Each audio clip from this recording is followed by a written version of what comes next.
Дорогие друзья, просим ваше внимание, Еда.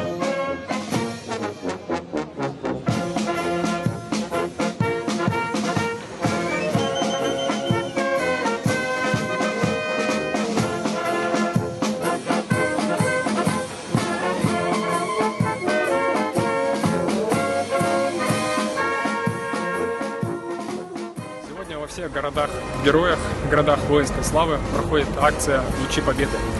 Также не исключением стал наш город, столица Чеченской Республики, город Грозный, город воинской славы. Тем самым мы хотим сказать, что мы гордимся подвигом наших дедов и прадедов. Сегодняшняя акция символизирует том героическом подвиге, который совершил наш народ в 1941-1945 году. Город Грозный, несмотря на свой молодой возраст, имеет очень богатую историю и по праву заслуживает звания «Город воинской славы».